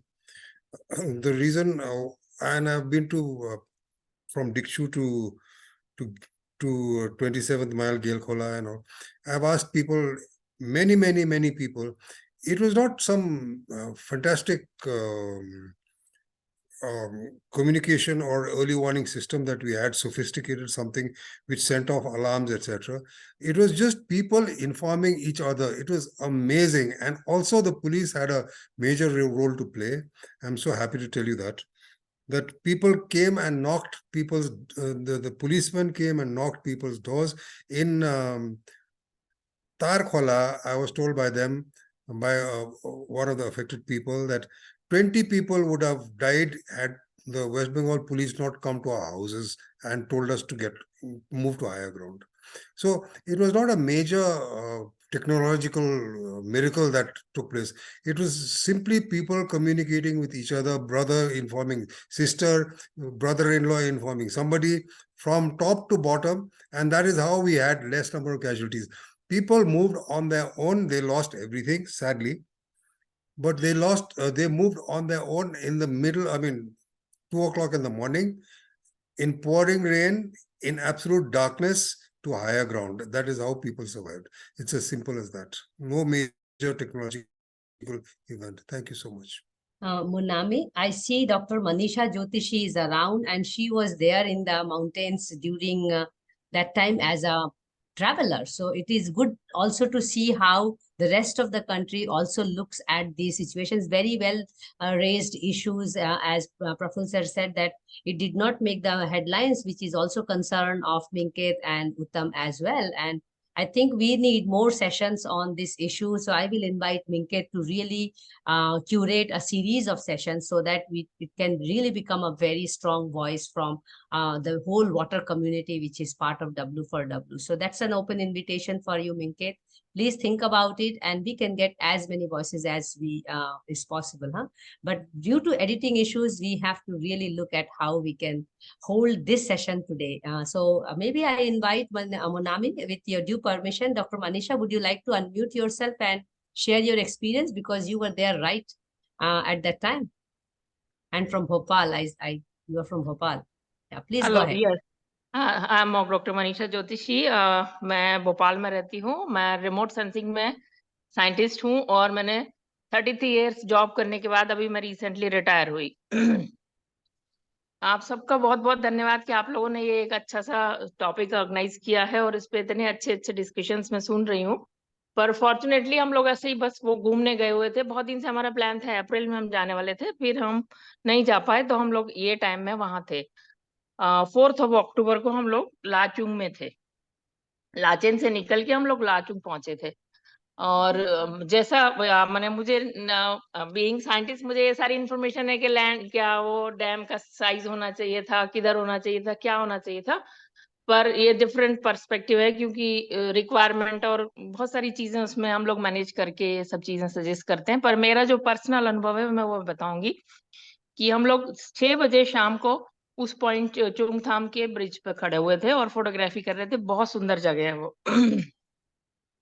3rd की 6 o'clock, और हम लोग जाके ऊपर hotel में लाचुंग में stay कर रहे थे। फिर मॉर्निंग में हमको पता चला कि ऐसा कुछ वहाँ डिवास्टेशन हुआ है। और उसके बाद हम लोग सुबह थोड़ा इधर उधर घूमने गए जहाँ भी हमको जाना था, ऊपर 0 पॉइंट और युंगथाम वैली। फिर जब हम लौट के आए तो हम लोग, क्योंकि हम फ्लैट में रहते हैं, तो हमने ये सोचा था कि हुआ होगा कुछ जो दोपहर शाम तक ठीक हो जाएगा। पर जब हम वापस आए तो हमें पता चला कि डिवास्टेशन बहुत ज्यादा है और जाना नहीं संभव होगा। उसके बाद वहाँ हम लोग 5 दिन थे। 5 दिनों में वो लोकलाइट्स ने हमको बहुत हेल्प किया और वो सब मजे में थे। हाँ, ये जरूर मैंने फील किया कि वो सब थोड़ा थोड़ा कहीं कहीं डैम के अगेंस्ट थे, और कुछ लोग ये कह रहे थे कि डैम भी जरूरी है क्योंकि हमको इलेक्ट्रिसिटी वहीं से मिलती है।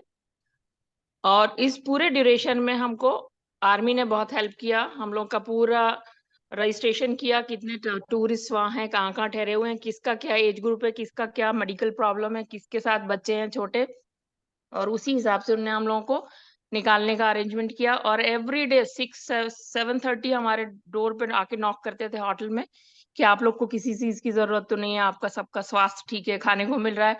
और सारे होटल्स में उन लोगों ने आके ये सबको, आर्मी ने और पुलिस ने वहाँ, और वो जो उनके हेड होते हैं पीपेन, वो तक आके बोल के गए थे कि किसी को परेशानी नहीं होना चाहिए खाने पीने का, और कोई चार्ज नहीं करेगा इस ड्यूरेशन में। और ड्यूरिंग दिस विजिट हम लोग जब भी वहाँ कुछ खरीद रहे थे तो वो 10 रुपीज का पोटैटो चिप्स है तो उस पे वो 5 रुपीज एक्स्ट्रा ले रहे थे कि ट्रांसपोर्टेशन चार्ज होता है। तो हमको लग रहा था कि हाँ यहाँ तक आएंगे, पर ये ट्रेजेडी होने के बाद किसी ने हमसे 1 पैसा ज्यादा नहीं लिया। 10 रुपए का चीज 10 रुपए में ही दिया, आगे बढ़ बढ़ के हेल्प किया। और जिस हम होटल में थे उसकी जो लैंड लेडी थी, उसकी एक छोटी बेटी थी, उन लोगों ने हम सबको इतना वहां पे संभाला, इतने अच्छे से वो डील कर रहे थे। और यहाँ पे मैं ये भी मेंशन करूंगी कि आर्मी का बहुत अच्छा रोल रहा। और हमारे साथ जो कुछ यंगस्टर्स थे, जो आईटी प्रोफेशनल्स थे, कहीं कहीं से आए हुए थे, उन लोगों का बहुत ही पुअर परफॉर्मेंस था। हम सिविलियंस का इतना, हम लोगों ने घटिया बिहेव किया। वहाँ आर्मी ने हमको बुला के चाय पिला रहे हैं, खाना खिला रहे हैं, और वहां पे सब लोग इतना गलत सलत बोल रहे हैं कि हमको उठा नहीं रहे, लिफ्ट करना चाहिए हेली से अभी के अभी, जबकि सब चीज की कंस्ट्रेंट होती है। वहाँ मौसम बहुत खराब था, उन 3-4 दिन लगातार बारिश हो रही थी। और वैसी भी कुछ खबर आ रही थी कि ऊपर कोई एक आध डैम और भी है, ऐसा लेक जो भी बस्ट हो सकता है। पर हम लोग का बहुत अच्छा अनुभव रहा। आर्मी ने हम लोग को बहुत हेल्प किया, और आर्मी ने ही हम लोग को वो ब्रिज बना हुआ था, उसी ब्रिज से हम लोग निकल के एनडीआरएफ की टीम 2nd डे वहां आ गई थी। हमको इन्फॉर्मेशन आ गई थी, एनडीआरएफ पहुंच गई है और ब्रिज वगैरह बनाना शुरू कर दिया है। अगर हेली से अपलिफ्ट नहीं हुआ तो वो हम लोग को फुट ब्रिज से निकाल देंगे। और जैसे ही फुट ब्रिज तैयार हुआ, उनने सबसे कंसेंट लिया और हर पॉइंट पे हमको रजिस्ट्रेशन देख के और जाने के लिए टोकन्स दिए। और हर पॉइंट पे आर्मी, लोकलाइट सब ने टेंट्स लगाए हुए थे, मेडिकल कैंप, खाने के लिए टॉयलेट्स, किसी चीज की वहाँ कोई हमको प्रॉब्लम नहीं हुई। बहुत ही अच्छे से वो पूरा सिस्टम हम लोग को वहाँ मैनेज किया। मैं तो प्लेन से गई थी, मुझे कुछ अनुभव ही नहीं था, पर मुझे बहुत अच्छा लगा वहाँ की पूरी स्ट्रेंथ देख के। हर मोड़, हर कॉर्नर पे आर्मी कैंप्स हैं, हर जगह आर्मी वालों ने इतना मदद किया हम लोग का। और लोकलाइट्स ने भी सामान तक नहीं उठाने दे रहे, हमको साथ में ले लेके चल रहे। बहुत ही अच्छा हमारा एक्सपीरियंस रहा। मतलब मुझे नहीं मालूम कि उन लोगों की प्रिपेयर्डनेस क्या थी, उनको लॉसेस भी बहुत हुए, वो भी दिख रहा था, काफी डेवास्टेशन था वहां पर बहुत अच्छे से वो सब लोग उस चीज को मैनेज कर रहे थे। वो अकेली लेडी थी जो हमारे होटल की लैंडलेडी थी, उसके हस्बैंड और उसके बच्चे बाहर थे, पर वो बिल्कुल नहीं डर रही थी और वो हम लोग को खूब कंसोल कर रही थी और बोल रही थी कि इस तरह की चीजें होती रहती हैं, आप लोग चिंता मत करो, आप आराम से निकल के जाओगे।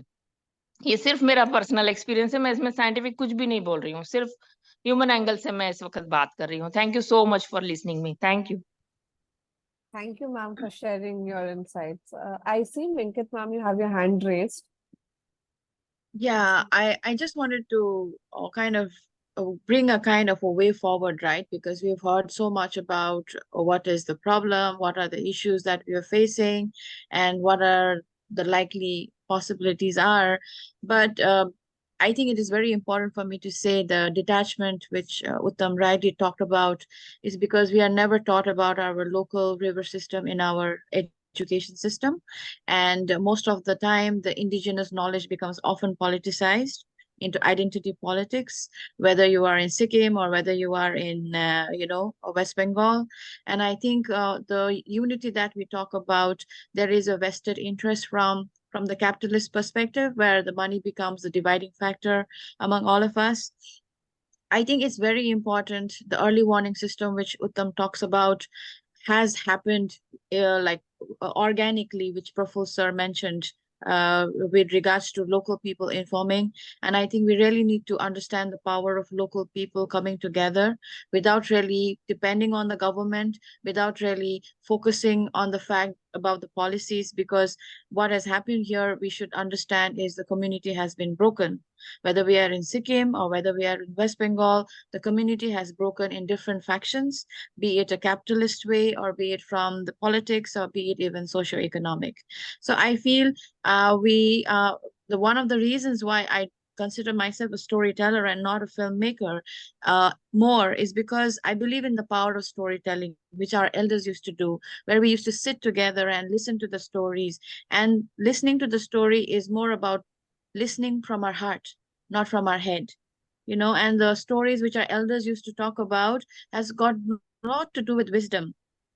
And when during this big hazards, when people are locally making bridges, when they're risking their life, the pictures that we saw, it does not just talk about like getting a degree, over like having an academic degree. It's like intergenerational knowledge, which has been passed down so generations from elders. And we're talking about knowing the land, and it can be any community, but the knowledge is important, and we should respect the knowledge of those people who have this knowledge and find a way to kind of trickle this knowledge to the younger generation. Of course, school education is important, but we need to have alternative education about understanding the disaster and how to mitigate that by surviving on it, and not just waiting for the relief from the government, because I feel the community power is very, very, very powerful. Civil society should speak up, where I think from the West Bengal, we have zero civil societies where they don't speak up about these issues,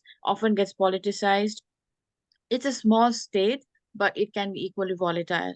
And another part I feel it's very important to mention is the political dynamic of Sikkim is so overwhelming sometimes, where it's so scary that even the indigenous knowledge often gets politicized within the indigenous community. So that's something to really think about, and I feel these are some important points that I wanted to share, because I know we're going beyond the time, but I really wanted to share that, and trying to find ways to normalize literature, and find simple ways to tell this. Somewhere we need to bridge the academic knowledge to the local, which is missing a lot.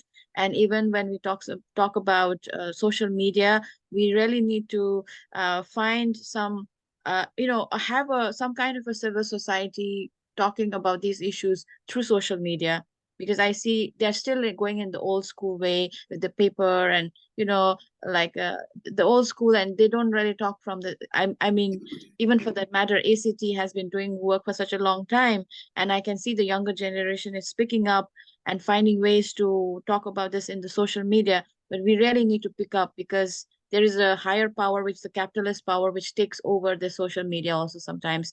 So yeah, that's what I wanted to say. Thank you. Thank you, ma'am, for sharing your thoughts out. Uttam sir, I think you had your hand raised as well. Yeah, just 2 points quickly that I wanted to raise is, of course, when there is a disaster of any kind, there is labor, economics that is at work, and the other is likes of Malmit and a group which has been talking about this issue since 2007 onwards. I have to admit one particular fact is people of my tribe. When I say people of my tribe, means people in academia from the Teesta Valley area intentionally did not write about this. And for a long time, it appeared that this is an issue of the lectures. And suddenly there is a spurt of people who want to tick the right boxes that I have also written about. I have also produced a paper or whatever it is on this issue. Quite late, it has become a trend, but nonetheless, after this devastation only, it's quite a welcome thing that everybody is putting their 2 cents together. But yes, I mean a lot of credit should go to ACT for keeping this talk going on.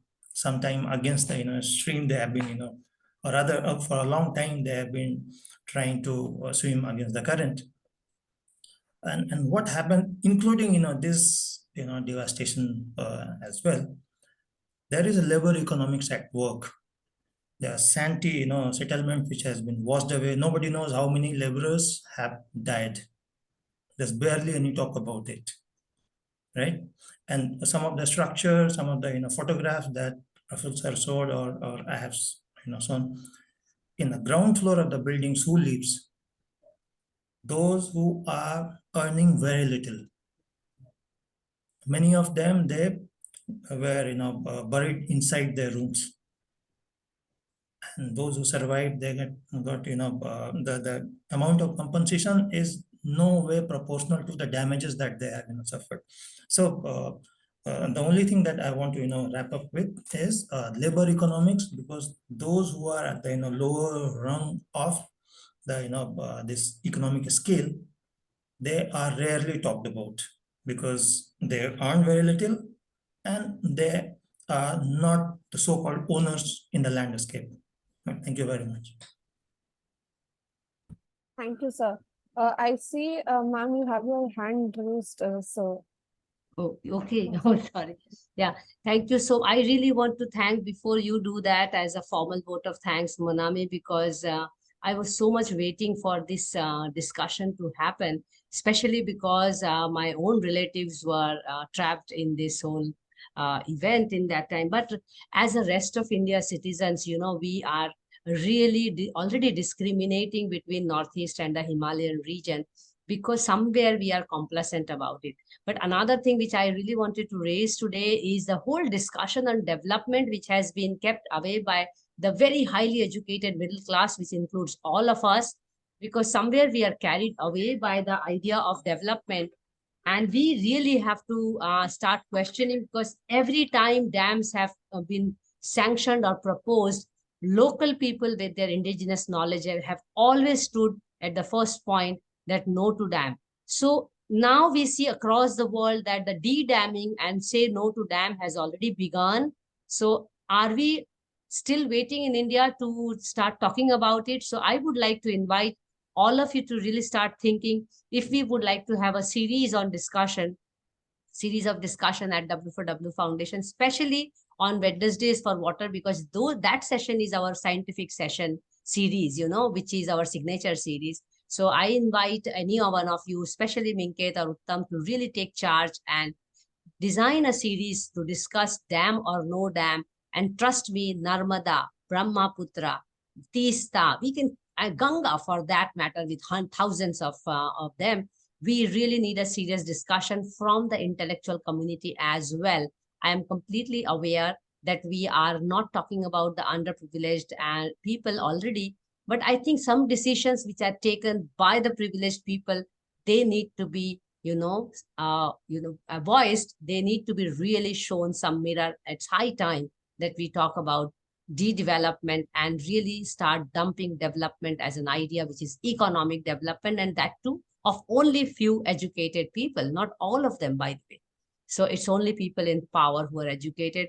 Scientists have been talking about de-dam, de-development for a long time in India as well, but it is just that, as rightly mentioned by Uttam, just few papers here and there, they go unheard in the society.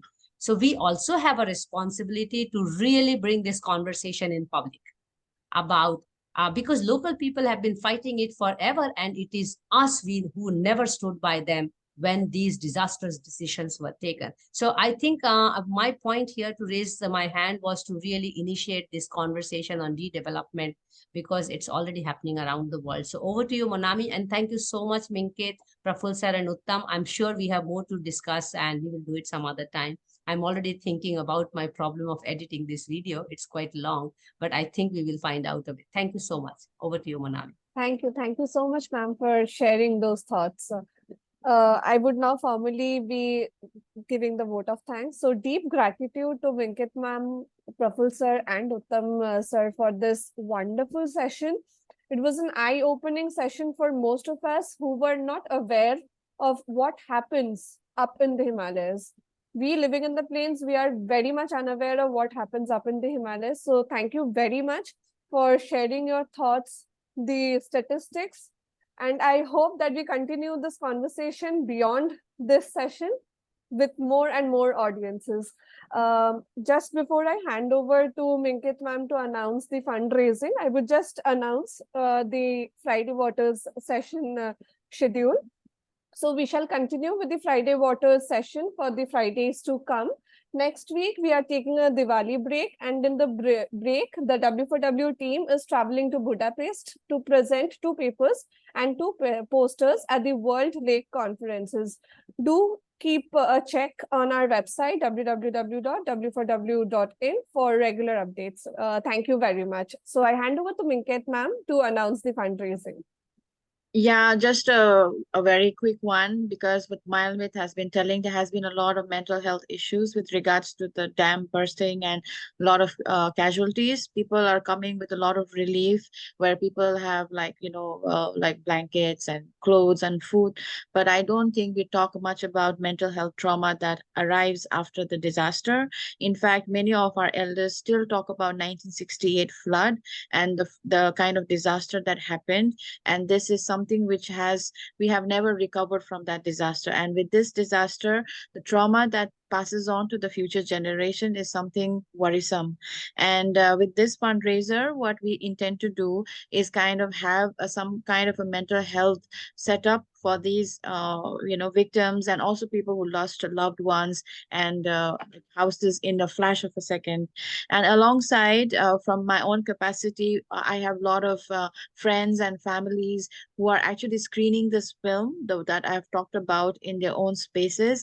And what we are encouraging is also through this film, we want people to come together, build a community, and start talking about waters and rivers from there with their own place. The detachment we talk about begins by connecting with people, and I want this film to be a connector for not just in India. We have like Siliguri and Darjeeling in Bijanbari.